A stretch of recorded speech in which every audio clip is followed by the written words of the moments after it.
വിദ്യാഭ്യാസ മേഖലയാണ് നമ്മുടെ അടിസ്ഥാനം. ഞങ്ങളൊക്കെ പരിസ്ഥിതി എന്ന് പറയുന്ന ഒരു സബ്ജക്റ്റ് 1ാം ക്ലാസ് മുതലേ കുട്ടികൾക്ക് കൊടുക്കണം എന്ന് ആവശ്യപ്പെടുന്ന ഒരു സംഘടനയാണ് നമ്മുടെ ബയോനാച്ചർ ക്ലബ്ബ്.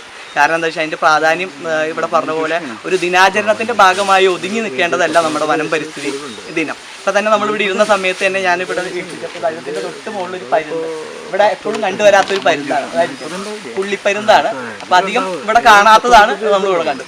തൊട്ടടുത്ത് നിങ്ങൾ ആരും കണ്ടോ എന്ന് എനിക്കറിയില്ല, കോഴി വേഴാമ്പൽ എന്ന് പറയുന്ന വേഴാമ്പൽ ഇതാ മരത്തിലിരിക്കുന്നു തൊട്ടടുത്ത്.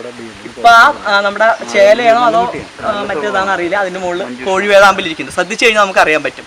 അപ്പോൾ ഇത്തരത്തിലുള്ള ജീവികളും അല്ലെങ്കിൽ ഇതൊക്കെ ഉണ്ട് എന്ന് പറഞ്ഞു കഴിഞ്ഞാൽ നമ്മുടെ കാടിന്റെ ഡെൻസിറ്റി അല്ലെങ്കിൽ പൊട്ടൻഷ്യൽ എന്ന് പറയുന്നത് എന്താണെന്ന് നമ്മൾ മനസ്സിലാക്കണം. കാരണം ഇപ്പം ഇങ്ങനെ ഉണങ്ങിക്കിടക്കുക അല്ലെങ്കിൽ അത് പച്ചപ്പായി നിൽക്കുക എന്നുള്ളതല്ല. ഉണങ്ങിക്കിടന്നാൽ പോലും ഇപ്പോൾ ഈ ചൂടുകാലം, ഇപ്പം നമ്മുടെ കാടുകളിലൊക്കെ സ്വഭാവം മിതോഷ്ണ മേഖലയാണ് നമ്മുടെ ഈ കാടുകളൊക്കെ വരുന്നത്. ഇപ്പം ഈ ചൂടുകാലത്ത് പോലും ഒരുപാട് റെപ്റ്റൈൽസ് അല്ലെങ്കിൽ ആംബിബിയൻസിൻ്റെ ഒക്കെ മുട്ട വിരിയുന്ന സമയം, ഇപ്പോൾ നമുക്ക് ഏറ്റവും നമ്മുടെ ഇവിടെ കാണുന്ന ഉടുമ്പ് എന്ന് പറയുന്നത് അതൊക്കെ പൊടിമണ്ണ്, ആമ, ഇതെല്ലാം പൊടിമണ്ണിലാണ് ഇതിൻ്റെയൊക്കെ പ്രജനനം അല്ലെങ്കിൽ ഇതിൻ്റെ മുട്ട നിക്ഷേപിച്ച് അത് വിരിഞ്ഞു വരുന്നത്.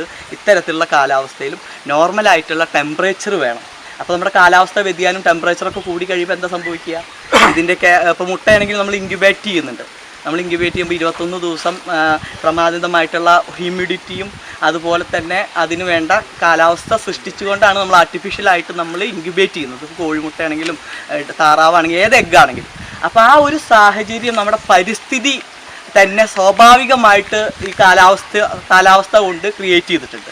അപ്പോൾ ഈ കാലാവസ്ഥ മാറുമ്പോൾ എന്താ ഉണ്ടാവുക, നമ്മുടെ ഈ ജീവികളുടെയൊക്കെ ആവാസ വ്യവസ്ഥ തകിടം മറിയുകയും ജീവികൾ ഭൂമിയിലില്ലാതായി കഴിഞ്ഞാൽ നാളെ മനുഷ്യനില്ലാതെ ആവുക എന്നുള്ളതാണ്. കാരണം ഇപ്പോൾ അട്ടകളാണെങ്കിലും അതിസൂക്ഷ്മമായിട്ടുള്ള ഓരോ ജീവികളും നശിച്ചുകൊണ്ടിരിക്കുമ്പോൾ നമ്മുടെ ഭൂമിയിൽ നിന്ന് എക്സിറ്റ് ആകും. ഈവൻ നമ്മളൊരു എക്സാമ്പിൾ പറയുന്നത് നമുക്കിവിടെ കാണുന്ന അട്ട, അട്ടല്ല നമ്മുടെ തേറ്റ എന്ന് പറയുന്ന സാധനത്തിന് അറിയാലോ, തേറ്റ എന്നും പറയും, തേറ്റ എന്നൊക്കെ പറയുന്ന നീണ്ട് പല കളറുകളിൽ കാണാറുണ്ട്. ആ സാധനം നമ്മുടെ ഭൂമിയിൽ വെറുതെ നടക്കുന്നതല്ല. ഇപ്പോൾ നമ്മുടെ കാർഷിക മേഖലയിലുള്ള സയൻറ്റിസ്റ്റുകൾ കണ്ടുപിടിച്ചൊരു കണ്ടുപിടുത്തമാണ്. ഈ തേറ്റയാണ് നമ്മുടെ സീഡുകളെല്ലാം മുളപ്പിക്കാൻ ആവശ്യമായിട്ടുള്ള ഹോർമോൺ നമ്മുടെ ഭൂമിയിലേക്ക് സപ്ലൈ ചെയ്യുന്നത്.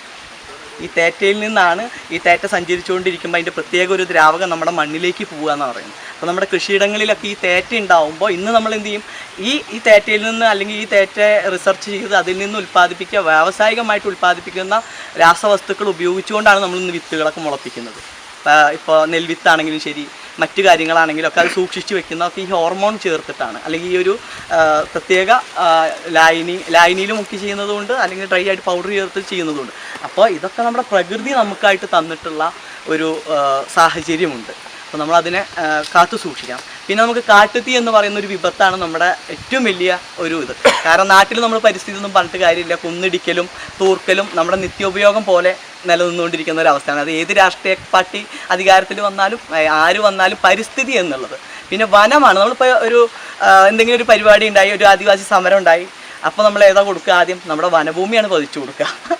അല്ലാണ്ട് നമ്മൾ മറ്റ് സോഴ്സുകളെല്ലാം നമ്മൾ ഉപയോഗിക്കുന്നത്. നമ്മുടെ ഇന്ത്യൻ ഭരണഘടന പ്രകാരം തന്നെ 33.3% വരെ നമ്മൾ വനമായിട്ട് കീപ്പ് ചെയ്യണം എന്ന് പറയുന്നത് എന്തിനാ, ഒരു ദിവസം ഒരു മനുഷ്യൻ ഏകദേശം 18 കിലോഗ്രാം ഓക്സിജൻ ശ്വസിക്കുന്നുണ്ട്.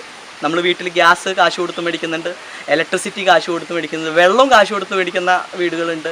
അപ്പോൾ 1 ലിറ്ററിന് അതിൻ്റെ കോസ്റ്റ് എത്രയാണ്?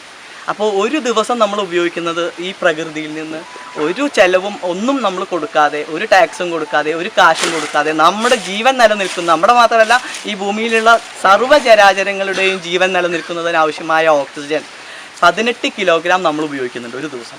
ഈ 18 കിലോഗ്രാം ഓക്സിജൻ നമുക്ക് കിട്ടണമെങ്കിൽ ഏറ്റവും കുറഞ്ഞത് 16 മരമെങ്കിലും വേണം.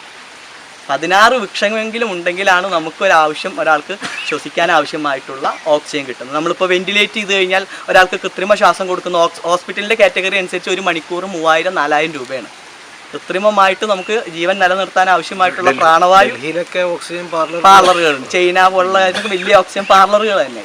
അപ്പോൾ ഇത്തരത്തിൽ നമ്മുടെ വനത്തിൻ്റെ പ്രാധാന്യം നമ്മൾ മനസ്സിലാക്കിയിട്ടില്ലെങ്കിൽ നിലവിലുള്ള വനങ്ങൾ കത്താതെ നമ്മൾ അപ്പം ഞാൻ പറഞ്ഞ പോലെ നമുക്ക് വികസനങ്ങൾ വേണം. നമ്മുടെ കാഴ്ചപ്പാടുകളാണ്. നമുക്കൊരു കുന്നും മലയും ഇടിച്ചു കഴിഞ്ഞാൽ നമുക്കത് പൂർവ്വസ്ഥിതിയിൽ പിന്നെ ഉണ്ടാക്കാൻ പറ്റില്ല. നമുക്കൊരു ബിൽഡിംഗ് വേണമെങ്കിൽ കൺസ്ട്രക്ട് ചെയ്യാം. എവിടെയെങ്കിലും ഏതെങ്കിലും വികസിത രാജ്യം ഒരു മല ഇടിച്ചു കളഞ്ഞിട്ട് അല്ലെങ്കിൽ അതൊരു ഫ്ലഡിലോ അല്ലെങ്കിൽ ദുരന്തമായി ബന്ധപ്പെട്ട് പോയി, അതുപോലൊരു മല ക്രിയേറ്റ് ചെയ്യാൻ ആർക്കെങ്കിലും കഴിഞ്ഞിട്ടുണ്ടോ നമ്മുടെ ഈ ലോകത്ത്? അപ്പോൾ ഈ മലകൾ എന്ന് പറയുന്നത് ഭൂമിയുടെ ആണികളാണ്. ഇതിനൊക്കെ അതിൻ്റേതായ ധർമ്മങ്ങളുണ്ട്.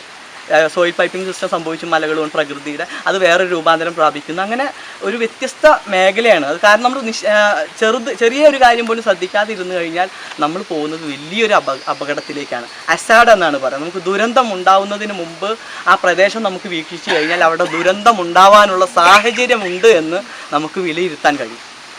കാരണം അസാഡ് നമുക്ക് ആ ദുരന്തം ഉണ്ടാവും. നമുക്കിപ്പോൾ ഈ പ്രദേശം കണ്ടു കഴിഞ്ഞപ്പോൾ ഇവിടെയൊക്കെ എത്ര ചതുപ്പായിരുന്നു. ഇപ്പോൾ ഈ വെള്ളം വളരെ കുറഞ്ഞ രീതിയിലാണ് ഒഴുകിക്കൊണ്ടിരിക്കുന്നത്. ഈ വെള്ളം നിലച്ചു കഴിഞ്ഞാൽ എന്ത് സംഭവിക്കും?